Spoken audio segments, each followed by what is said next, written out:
Dear friends, you are welcome to Historia. അപ്പോൾ Historia പുതിയ ക്ലാസ്സിലേക്ക് നിങ്ങൾക്ക് എല്ലാവർക്കും സ്വാഗതം. അപ്പോൾ ഇന്നത്തെ ക്ലാസ് നമ്മൾ കറണ്ട് അഫയേഴ്സ് ആണ് പഠിക്കുന്നത്. മുന്നത്തെ ക്ലാസ്സുകളായിട്ട് നമ്മൾ ഒന്ന് രണ്ട് ടോപ്പിക്കുകളും അതോടൊപ്പം തന്നെ ആൻസർ ക്വസ്റ്റ്യൻസ് ഒക്കെ കാര്യങ്ങളായിട്ടൊക്കെ പഠിച്ചു വരുന്നു. അപ്പോൾ ഇന്നത്തെ ക്ലാസ്സിൽ ആഴ്ചയിൽ ഒരു ദിവസമെങ്കിലും നമുക്ക് കറണ്ട് അഫയേഴ്സ് പഠിക്കണമെന്ന് പറഞ്ഞിരുന്നു. അതുകൊണ്ട് ഇന്നത്തെ ക്ലാസ് നമുക്ക് ദേശീയം ആൻഡ് ഇന്റർനാഷണൽ ലെവലുള്ള 4 പ്രധാനപ്പെട്ട ചോദ്യങ്ങളും ഉത്തരങ്ങളും അനുബന്ധ കാര്യങ്ങളുമായി 4 പ്രധാനപ്പെട്ട വളരെ നല്ല കറണ്ട് അഫയേഴ്സുകൾ നമുക്ക് പഠിക്കാം. അപ്പോൾ നമുക്ക് ക്വസ്റ്റ്യൻ ചെയ്യാം. ഒന്നാമത്തെ ചോദ്യം നോക്കുക. ബഹിരാകാശ എക്സ്റേ സ്രോതസ്സുമായി പഠനം നടത്താൻ വേണ്ടി ISRO ലോഞ്ച് ചെയ്ത ഉപഗ്രഹം ഏതാണ്? ബഹിരാകാശ എക്സ്റേ സ്രോതസ്സുകളെ കുറിച്ച് പഠിക്കാൻ ISRO വിക്ഷേപിച്ച ഉപഗ്രഹം ഏതാണ്? ഓർക്കുക, name of the satellite launched by ISRO for studying space X-ray sources. ബഹിരാകാശ എക്സ്റേ സ്രോതസ്സുകളെ കുറിച്ച് പഠിക്കാൻ ISRO വിക്ഷേപിച്ച ഉപഗ്രഹം ഓർക്കുക. എക്സ്പോസാറ്റ് ആണ്. XPoSat launched on 1st January 2024. XPoSat launched on 1st January 2024 by ISRO for studying about the space X-ray sources.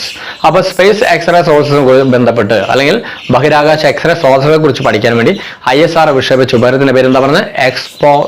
XPoSat എന്നാണ് വിക്ഷേപിച്ചത്. 2024 ജനുവരി 1 ആണ് വിക്ഷേപിച്ചത്. ഏതിലൂടെയായിരുന്നു? PSLV C58 ആണ്. പേലോഡ് മറക്കണ്ട. PSLV വാഹനം, PSLV polar satellite launching vehicle എന്നറിയാലോ. പോളാർ സാറ്റലൈറ്റ് ലോഞ്ചിങ് വെഹിക്കിൾ ആണ് PSLV C58 നമ്മൾ പറഞ്ഞ ഈ എക്സ്പോസാറ്റിനെ വിക്ഷേപിച്ചുകൊണ്ടിരിക്കുന്നത്. And it is a second satellite in India launched for studying about X-ray sources in the space. ഈ ബഹിരാകാശ എക്സ്റേ സോഴ്സിനെ കുറിച്ച് പഠിക്കാനും വേണ്ടി വിക്ഷേപിച്ച ലോകത്തിലെ രണ്ടാമത്തെ ഉപഗ്രഹമാണ് നമ്മുടെ ISRO വിക്ഷേപിച്ച എക്സോസാറ്റ് എന്ന് പറയുന്നത്. അപ്പോൾ ഒന്നാമത്തെ അമേരിക്ക നാസ വിക്ഷേപിച്ചതായിരുന്നു ഒന്നാമത്തത്. അപ്പോൾ ലോകത്തിൽ ആദ്യമായി ബഹിരാകാശ എക്സ്റേ സോഴ്സുകളെ കുറിച്ച് പഠിക്കാൻ ലോകത്തിൽ ആദ്യമായ ഉപഗ്രഹം വിക്ഷേപിച്ചത് നാസയാണ്. രണ്ടാമത്തെ രാഷ്ട്രമാണ് ISRO എന്ന് കൂടി മറക്കാതെ പഠിച്ചു വയ്ക്കുക. ക്ലിയർ ആയല്ലോ? അപ്പോൾ ആ പേര് മറക്കണ്ട. എക്സ്പോസാറ്റ് ആണ്. ഡേറ്റ് 2024 ജനുവരി 1. PSLV C58 ആണ്. ലോകത്തിലെ രണ്ടാമത്തെ ഉപഗ്രഹമാണ്. ഒന്നാമത്തത് നാസയായിരുന്നു. കാര്യം ഓർത്തു വയ്ക്കുക. ക്ലിയർ ആയിരിക്കും. അപ്പോൾ ഇതാണ് ഒന്നാമത്തെ നമ്മുടെ ചോദ്യം എന്ന് പറയുക. സയൻസ് ആൻഡ് ടെക്നോളജി ഭാഗത്തുള്ള ചോദ്യമാണ്. വളരെ ഭംഗിയായിട്ട് പഠിക്കുക. ഇനി രണ്ടാമത്തെ ക്വസ്റ്റ്യൻ നോക്കുക. ഓപ്പറേഷൻ പ്രോസ്പെരിറ്റി ഗാർഡിയൻ എന്ന് പറഞ്ഞാൽ ഓപ്പറേഷൻ പ്രോസ്പെരിറ്റി ഗാർഡിയൻ എന്ന് ഓർത്തു വയ്ക്കുക. ഇതൊരു ഇന്റർനാഷണൽ ഭാഗത്തുള്ള ചോദ്യമാണ്. ഇന്റർനാഷണൽ ലെവലിൽ നിന്നുള്ള ചോദ്യമാണ്. ഈ അടുത്ത കാലത്ത് നമുക്കറിയാലോ, ഹമാസും നമ്മുടെ പാലസ്തീനും തമ്മിൽ യുദ്ധങ്ങളും കാര്യങ്ങളൊക്കെ നമുക്കറിയാലോ.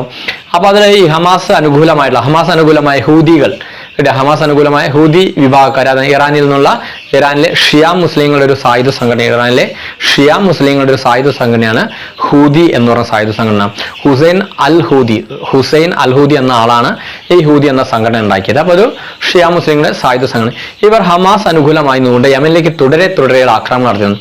അപ്പോൾ ഈ ഹമാസ് അനുകൂല സംഘടനയായ ഹൂതികൾ യമനിലേക്ക് തുടരെയുള്ള ആക്രമണങ്ങൾ, ഇസ്രായേലിനെതിരെ തുടരെയുള്ള ആക്രമണങ്ങൾ നടത്തിയിരുന്നു. അപ്പോൾ ഇതിനെ തടയിടാൻ വേണ്ടി അമേരിക്കയുടെ നേതൃത്വത്തിലുള്ള 10 രാഷ്ട്രം, അമേരിക്ക, ഫ്രാൻസ്, ഇസ്രായേൽ തുടങ്ങിയ നോർവേ, സ്വീഡൻ, ഫ്രാൻസ് തുടങ്ങിയ രാഷ്ട്രങ്ങൾ തുടങ്ങിയ 10 രാഷ്ട്രങ്ങൾ കൂടി ചേർന്ന ഒരു ചെറിയൊരു സൈനിക സഖ്യമാണ് ഈ ഓപ്പറേഷൻ പ്രോസ്പെരിറ്റി ഗാർഡിയൻ എന്ന് പറയുന്നത്. അപ്പോൾ മനസ്സിലായോ? ഓപ്പറേഷൻ പ്രോസ്പെരിറ്റി ഗാർഡിയൻ എന്ന് പറയുന്നത് it is a group of small military alliance led by USA against Houthi attack in Yemen. ഈ യമനിലെ ഹൂതി ഞാൻ പറഞ്ഞു, ഇറാനിലെ ഷിയ മുസ്ലിങ്ങളുടെ സായുധ സംഘടനയാണ്. ഹുസൈൻ അൽ ഹൂതി എന്ന് പറയുന്നതാണ് ഹൂതി സംഘടന ഉണ്ടാക്കിയത്. അപ്പോൾ ഇറാനിലെ ഷിയ മുസ്ലിങ്ങളുടെ സായുധ സംഘടന ഹൂതികളുടെ ആക്രമണം തടയാൻ വേണ്ടി അമേരിക്കയുടെ നേതൃത്വത്തിലുള്ള 10 രാഷ്ട്രങ്ങൾ കൂടി ചേർന്ന ഒരു ചെറിയ സൈനിക മിലിറ്ററി ഓപ്പറേഷനാണ് ഈ ഓപ്പറേഷൻ പ്രോസ്പെരിറ്റി ഗാർഡിയൻ എന്ന് പറയുന്നത്. ക്ലിയർ ആയിരിക്കുമല്ലോ? അപ്പോൾ ഇന്റർനാഷണൽ ലെവലിൽ നിന്നുള്ള ചോദ്യമാണ്. ഇനി മൂന്നാമത്തെ ചോദ്യം നോക്കുക. 2023 വ്യാസ് സമ്മാനം ലഭിച്ചത് ആർക്കാണ്? 2023 വ്യാസ് സമ്മാനം. Who is the winner of Vyas Samman in 2023? Who is the winner of Vyas Samman in 2023?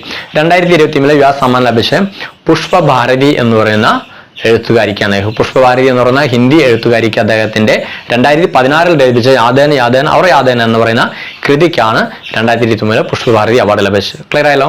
2023 Vyas Samman ലഭിച്ചത് പുഷ്പഭാരതി എന്ന Hindi എഴുത്തുകാരിക്കാണ്.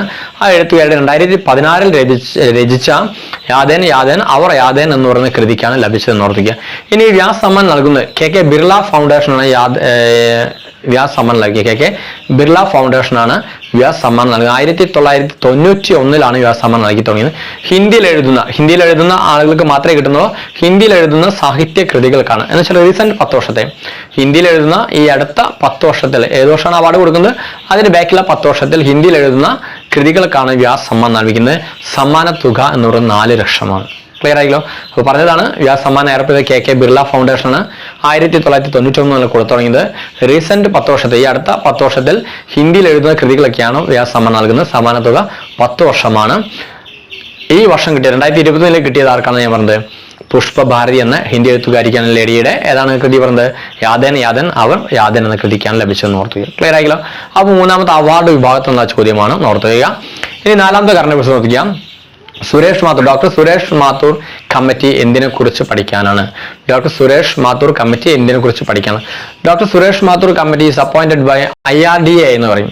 Suresh Mathur committee is appointed by IRDA. It is a 13 members committee for studying, chairman by Dr. Suresh Mathur. It is appointed by IRDA, Insurance Regulatory Development Authority of India. Insurance Regulatory Development Authority of India. That is IRDA, formed by IRDA for studying about the infrastructure, financial infrastructure of micro insurance. Clear? ഈ micro ഇൻഷുറൻസിന്റെ financial സ്ട്രക്ചറിനെ കുറിച്ച് പഠിക്കാൻ വേണ്ടി IRDA, insurance regulatory development authority of India appoint ചെയ്തൊരു committee, 13 അംഗ കമ്മിറ്റിയാണ് ഏത്? ഈ Suresh Mathur committee. അപ്പൊ സുരേഷ് മാത്തൂർ കമ്മിറ്റി മറക്കണ്ട. സുരേഷ് മാത്തൂർ കമ്മിറ്റി എന്ന് പറഞ്ഞു മൈക്രോ ഇൻഷുറൻസ് മേഖലയിലെ അതിന്റെ ഫിനാൻഷ്യൽ സ്ട്രക്ചറിനെ കുറിച്ച്, ഫിനാൻഷ്യൽ ഇൻഫ്രാസ്ട്രക്ചറിനെ കുറിച്ച് പഠിക്കാൻ വേണ്ടി IRDA, insurance regulatory development authority of India, IRDA സ്ഥാപിച്ച 13 അംഗ കമ്മിറ്റിയാണ്. അതിന്റെ ചെയർമാനാണ് ഡോക്ടർ സുരേഷ് മാത്തൂർ. ക്ലിയർ ആയില്ലോ? അപ്പോൾ നാലാമത്തെ ചോദ്യം നമ്മൾ ഫിനാൻസ് സെക്ടർ എന്നുള്ള ചോദ്യമാണെന്ന് ഓർക്കുക. അപ്പൊ ഇങ്ങനെ 4 ചോദ്യങ്ങളാണ് നമ്മൾ പഠിച്ചത്. ഒന്ന് ഏതാ പറഞ്ഞത്? ഈ എക്സ്റേ കിരണങ്ങളുമായി ബന്ധപ്പെട്ട് എക്സ്പോസ് ആയിട്ട് വിക്ഷേപിച്ചത്. രണ്ടാമത്തെ operation prosperity guardian international question ആണ്. മൂന്നാമത്തെ നമ്മൾ പറഞ്ഞത് 2020 വ്യാസ് സമ്മാനാണ് പുഷ്പഭാരതി. നാലാമത്തെ നമ്മൾ പറഞ്ഞത് Suresh Mathur committee is appointed by IRDA for studying about the infrastructure of micro insurance sector. Clear ആയില്ലോ? അപ്പോൾ ഈ 4 കറണ്ട് അഫയേഴ്സ് ചോദ്യങ്ങൾ വളരെ ഭംഗിയായിട്ട് പഠിക്കുക. അതിനോട് ബന്ധപ്പെട്ട അനുബന്ധമായിട്ടുള്ള കാര്യങ്ങൾ നമ്മൾ പറഞ്ഞു. അത് വളരെ ഭംഗിയായിട്ട് പഠിക്കുക. അടുത്ത ക്ലാസ്സിൽ വീണ്ടും നമുക്ക് കണ്ടുമുട്ടാം. അതുവരെ എല്ലാവർക്കും